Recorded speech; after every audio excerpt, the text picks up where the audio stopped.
Hello friends, welcome to my channel. तो चलिए देखते हैं आज 10 क्वेश्चन साइंस से, प्रौद्योगिकी, जैव विविधता और पर्यावरण से। तो जो हमारे चैनल पर नए हैं, चैनल को सब्सक्राइब जरूर कर ले ताकि आपको नोटिफिकेशन जो है मिलता रहे। तो आइए देखते हैं आज का पहला क्वेश्चन। करा इलेक्ट्रिक वाहनों को तेजी से अपनाने और विनिर्माण योजना के संबंध में निम्नलिखित में से कौन सा कथन सही है। तो चलिए यहाँ देखते हैं। करा यह योजना सभी प्रकार के वाहनों पर सब्सिडी प्रदान करती है। नवीन और नवीकरणीय ऊर्जा मंत्रालय योजना के कार्यान्वयन के लिए नोडल एजेंसी है। फिर है, इसका उद्देश्य परिवहन में संकर इलेक्ट्रिक प्रौद्योगिकी को बढ़ावा देना है ताकि जीवाश्म ईंधन पर निर्भरता कम हो सके। अगला है, इस योजना का 1 अप्रैल 2022 से 5 वर्ष की अवधि के लिए 10,000 करोड़ रुपये का बजटीय परिव्यय है। तो ध्यान देना है कि यहाँ पे सही कथन सिर्फ ऑप्शन सी है। बाकी उसी से रिलेटेड है कि योजना सभी प्रकार के वाहनों पर सब्सिडी प्रदान करती है, तो नहीं, ये जो है सरकारी या फिर व्यावसायिक वाहन जो है उसी पे सब्सिडी प्रदान करती है। और ये भारी उद्योग से संबंधित मंत्रालय जो है इसका नोडल एजेंसी है, ना कि नवीन और नवीकरणीय ऊर्जा। कर इसका उद्देश्य तो ठीक है। कर इसका इस योजना का जो है 1 अप्रैल 2019 से 5 वर्षों की अवधि के लिए 10,000 करोड़ रुपये के बजटीय परिव्यय है। 2019 ध्यान देना है, ना कि 2022। आगे देखते हैं। कर है, जल शुष्कन सही सुनो DT, जल शुष्कन सही सुनो संवहनी पादप के बारे में निम्नलिखित कथनों पर विचार कीजिए। तो देखते हैं, DT पादप अत्यधिक निर्जलीकरण को सहन कर सकते हैं, जिससे उनकी जल की मात्रा 90% तक नष्ट हो जाती है और पुनर्निर्जलीकरण होने पर वे तीव्रता से ठीक हो सकते हैं। करा जब जल की कमी होती है तो DT पादप सुप्त अवस्था में चले जाते हैं, जहां उनकी चयापचय गतिविधियां काफ़ी कम हो जाती है या रुक भी जाती है। तीसरा है, पश्चिमी घाट शुष्कन सही सुनी पौधे के लिए वैश्विक हॉटस्पॉट के रूप में महत्व रखता है। तो ध्यान देना है कि ये शुष्क पौधा जो है पश्चिमी घाट में बहुत मात्रा में है। फिर भारतीय शुष्कन सहिष्णु पादप मुख्य रूप से जंगलों के अंदर चट्टानों और आंशिक रूप से छायादार पेड़ों के तनों में पाए जाते हैं। तो यहाँ पे चारों का क्या है, कथन सही है। ऑप्शन डी करेक्ट हो जाएगा। आगे देखते हैं। कर खाद्य और कृषि के लिए आनुवांशिक संसाधन आयोग CGRFA के संबंध में निम्नलिखित कथनों पर विचार कीजिए। CGRFA एकमात्र अंतर्राष्ट्रीय संगठन है जो अस्थायी आधार पर खाद्य और कृषि के लिए जैव विविधता के सभी पहलुओं से निपटता है।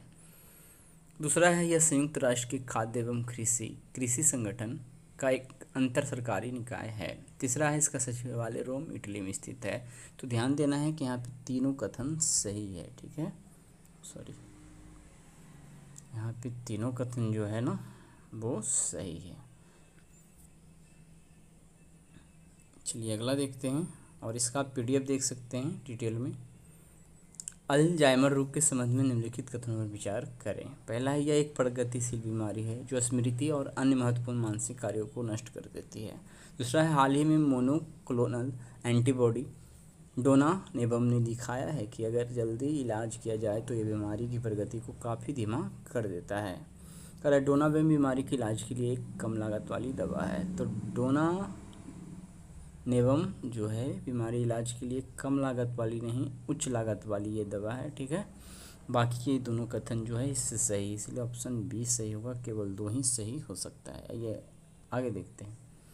कर रहा है, एम्बरग्रीस निम्नलिखित में किससे संबंधित है। यह सामग्री कई जानवरों की दंत और दांतों से प्राप्त होती है। दूसरा है, चेरी से बनी एक प्रकार की कॉफी जिसे स्याही तार गंधमार्जर द्वारा खाया जाता है और फिर उत्सर्जित किया जाता है। तीसरा है, चीनी व्यंजनों में एक स्वादिष्ट व्यंजन जिसकी तैयारी में शार्क को पकड़ना, उनके पंख काटना और फिर शार्क को वापस समुद्र में फेंकना शामिल है।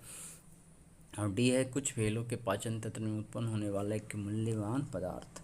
तो एम्बरग्रीस जो है व्हेलों के पाचन तंत्र में उत्पन्न होने वाला एक मूल्यवान पदार्थ है और इसको समुद्र के सोना के नाम से भी जाना जाता है एक तरह से। ठीक है ना, तो ऑप्शन डी यहाँ पे करेक्ट हो जाएगा। आगे देखते हैं। हुलॉक गिवन के बारे में निम्नलिखित कथनों पर विचार कीजिए। भारत के पूर्वोत्तर के लिए अद्वितीय हुलॉक गिवन पृथ्वी पर गिवन की 20 प्रजातियों में से एक है। ग्लोबल गिवन नेटवर्क की स्थापना अफ्रीका की अद्वितीय प्राकृतिक विरासत की सुरक्षा और संरक्षण मिशन के साथ की गई है। की गई थी। तीसरा है, हालिया अध्ययन ने आनुवंशिक विश्लेषण के माध्यम से सिद्ध कर दिया है कि भारत में हुलूग्रेवन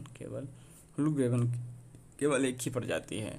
तो यहाँ 3 और 1 सही है, दूसरा गलती है, बी सही होगा।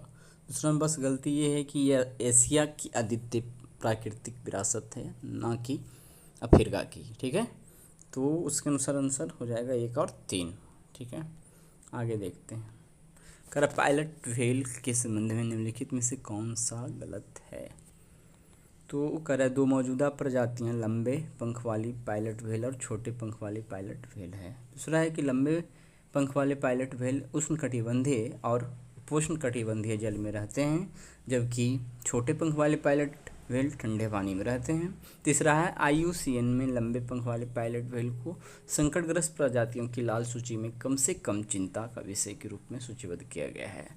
तो यहाँ पे गलत कथन ढूंढना है, तो ये बी है। बी में ये गलती है ना कि लंबे पंख वाले जो पायलट व्हेल होते हैं वो ठंडे पानी में रहते हैं। ठीक है, और छोटे पंख वाले को उष्णकटिबंधीय और उपोष्णकटिबंधीय जल में रहते हैं, ये याद रखना रिवर्स करके। आगे देखते हैं।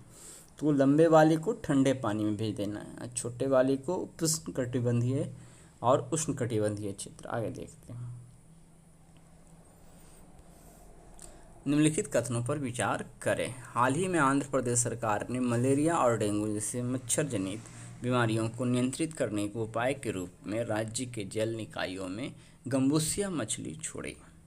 गम्बूसिया मछली को प्राकृतिक जल निकायों में छोड़ने का कोई संभावित परिणाम नहीं है और यह स्थानीय प्रजातियों या अन्य जलीय जानवरों को प्रभावित नहीं करता है। तो कथन सही ढूंढना है, केवल 1 होगा। ध्यान देना है कि गम्बूसिया मछली जरूरी ठीक है कि वो मच्छर के लार्वों को खा जाता है, बट यहाँ वो छोड़ा जाता है, उसमें मेंढक का टेडपोल है तो उसे भी वो खा सकता है। दूसरे अन्य प्रजाति जो देसी मछली है उस पर भी ये हमला करती है, क्योंकि ये झुंड में रहती है और ये प्रजनन तेज़ी से करती है। दूसरे मछलियों को यानी कि ऑब्जर्व किया गया है कि उसके पंख काटते हुए नज़र आया है। ठीक है, यानी उसको नुकसान पहुंचाते हुए नज़र आया है, और भी बहुत सारा है, आप उसको PDF में देख लीजिए। चलिए आगे देखते हैं। कह रहा है, क्रिमियन कांगो रक्तस्रावी बुखार के संबंध में निम्नलिखित कथनों पर विचार कीजिए। कह रहा है, यह भारत में प्रमुख सार्वजनिक स्वास्थ्य जूनोटिक रोगों में से एक है। लोगों या जानवरों के लिए कोई टीका उपलब्ध नहीं है।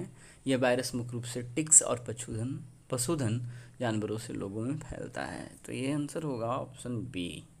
ठीक है ना, ऑप्शन बी यहाँ करेक्ट होगा, क्योंकि तीनों कथन यहाँ पे सही है। ठीक है ना, आगे देखते हैं। एक और है, वायु स्वतंत्र प्रदोलन प्रणाली के संदर्भ में निम्नलिखित में से कौन सा से विकल्प सही है? कह रहा, वायु स्वतंत्र प्रदोलन प्रणाली एक समुद्री प्रणोदन तकनीक है जो एक पनडुब्बी को वायुमंडलीय ऑक्सीजन की आवश्यकता के बिना संचालित करने की अनुमति देती है। कर चूँकि वायु स्वतंत्र प्रणोदन प्रणाली पनडुब्बियों को अपनी बैटरी को रिचार्ज करने के लिए ऑक्सीजन के लिए नियमित रूप से सतह पर आने की आवश्यकता नहीं होती है, इसलिए इसका पता लगाना और ट्रैक करना कठिन होता है। तो वायु स्वतंत्र प्रदोलन प्रणाली से विकसित यहाँ पे जो भी पनडुब्बी है एक तरह से बेहतर पनडुब्बी है, और यहाँ दोनों कथन ही सही है। ठीक है ना, ऑप्शन सी यहाँ सही हो जाएगा। तो आज हमने देख लिया साइंस और प्रौद्योगिकी से 10 क्वेश्चन। कल मिलते हैं बिहार स्पेशल करंट अफेयर से। ठीक है, चलिए तो आज भर के लिए इतना ही रहने देते हैं। धन्यवाद।